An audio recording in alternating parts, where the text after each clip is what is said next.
The small cafe buzzed with quiet chatter, the smell of coffee and pastries filling the air, when Lily limped through the door.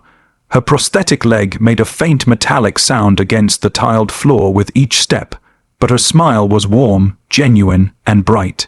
She came here every Saturday after her therapy sessions, always ordering the same hot chocolate with extra marshmallows.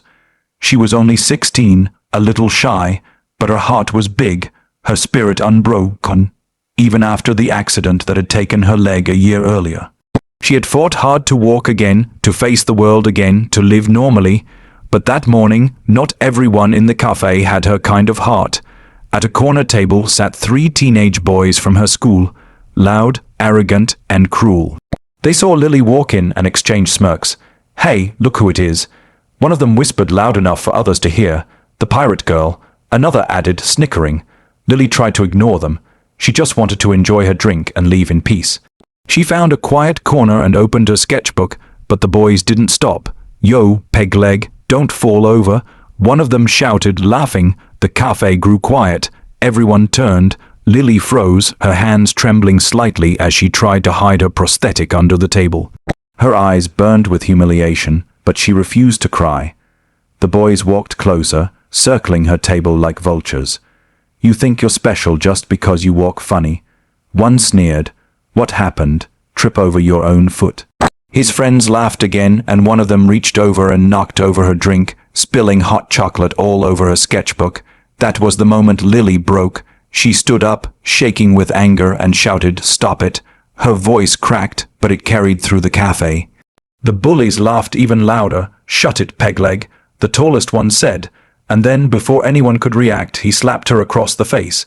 The entire cafe gasped. Time froze. Lily stumbled back, clutching her cheek, her eyes wide with disbelief. No one moved, no one spoke, and then, someone did. The cafe door slammed open so hard it hit the wall. Everyone turned.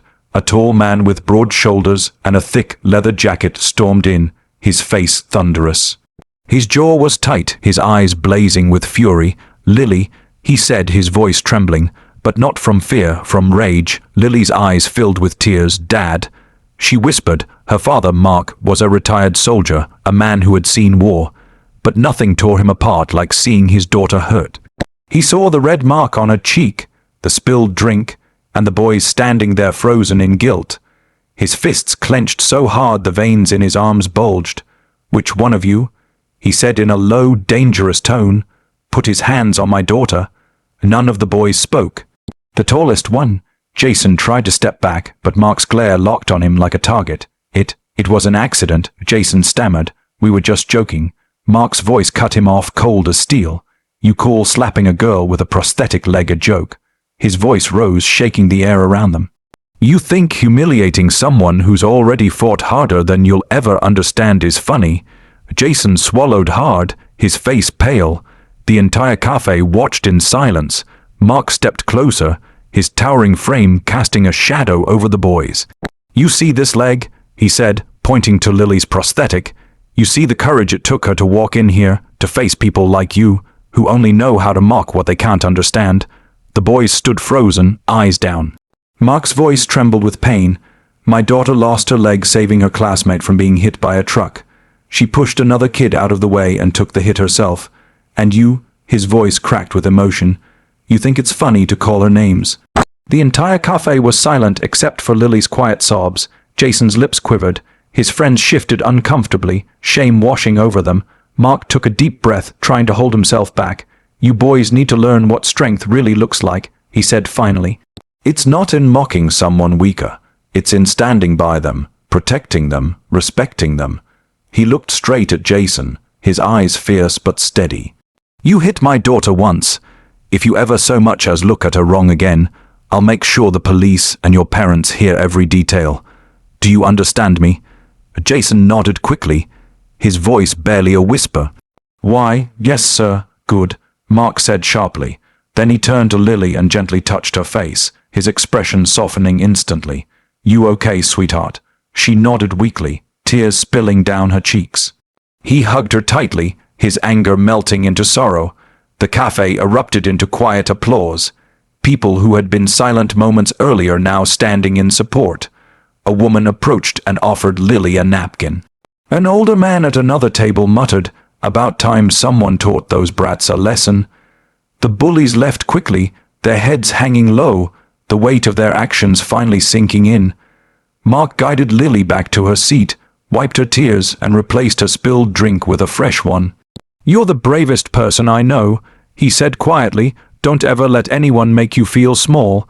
Lily smiled faintly through her tears. "Thanks, Dad." He kissed her forehead. "One day," he said, looking toward the cafe door, "those boys will remember this moment and realize what real courage looks like." Lily took a sip of her hot chocolate, feeling warmth spread through her chest, not from the drink, but from her father's unwavering love. Around them, people smiled kindly at her. A few even came by to tell her how strong she was. For the first time in a long time, Lily felt seen, not for her leg, but for her strength. As the cafe's soft music started again, the father and daughter sat quietly, hand in hand. And while the memory of that slap would sting for a while, the lesson it carried would last forever. Because courage isn't about walking without fear, it's about standing tall even when the world tries to knock you down. The lesson buried in this story is one that reaches deep into the heart of humanity, showing that true strength has nothing to do with power, cruelty, or dominance. It comes from compassion, courage, and love. The moment those boys laughed at Lily, they revealed the weakness of their souls, their ignorance about what it truly means to be strong. They mocked what they did not understand, and that is often what fear and immaturity do. They disguise insecurity with cruelty. But Lily, even with trembling hands and tear-filled eyes, showed more bravery in standing up for herself than any of them ever could. She carried in her heart the quiet resilience that only those who have faced real pain can possess. Her prosthetic leg was not a symbol of loss, but of triumph, of a spirit that refused to break, even after tragedy. Her walk was not uneven, it was powerful, each step echoing defiance against pity and mockery. And when her father stormed into that cafe, he wasn't just a man defending his daughter. He was the embodiment of every parent's love, every father's instinct to protect what's most precious. His anger was not blind rage, it was justice, a roar against the cruelty of a world that too often forgets empathy. His words, sharp as they were, carried truth that cut deeper than any slap could. He reminded everyone watching that respect for another human being, especially one who has suffered, is the highest mark of character. The cafe, moments earlier filled with whispers and cowardly silence, transformed into a courtroom of conscience, where every onlooker saw the difference between a bully and a hero. Lily's pain became a mirror reflecting the failures of those boys, and her father's voice became the echo of all the unsaid words of those who have ever been humiliated for being different. In that instant, something shifted, not just for the bullies, but for everyone who witnessed it. They saw that mockery brings no pride, that laughter at another's pain stains the soul, and that silence in the face of cruelty is complicity. Lily's father showed that real strength doesn't need fists, it needs conviction, the courage to stand firm even when the world chooses comfort over courage. When he told those boys that his daughter had lost her leg saving another life, it shattered every ounce of arrogance they had. Their laughter turned into guilt, their pride into shame, and their eyes, once full of scorn, could no longer meet his. Because in that truth lay something they could never match, the kind of bravery that demands no applause, no attention, no validation, the kind that simply acts, sacrifices, and endures. Lily's story isn't just about a girl in a cafe. It's about every person who has ever been mocked for something beyond their control, whether it's a scar, a disability, a background, or a dream. It's about every father who stands as a shield between cruelty and innocence, and every daughter who finds her strength through the fire of pain. It's about a world that needs to remember that empathy is not weakness, it's the purest form of strength. When the cafe clapped for Lily and her father, it wasn't just appreciation, it was awakening. People realized that they too could have spoken sooner, could have defended her before her father arrived. It was a quiet admission of guilt and gratitude, and in that shared silence a collective promise formed, a promise to never stay silent again when someone is being humiliated. Lily's father didn't just protect his daughter's dignity, he reignited humanity in everyone watching. And Lily, wiping her tears and smiling faintly at the people around her, unknowingly became a symbol of hope. A reminder that no wound, no prosthetic, no mark of pain can define who you are. What defines you is how you choose to rise after falling, how you keep walking when the world stares, how you keep believing in kindness even after cruelty.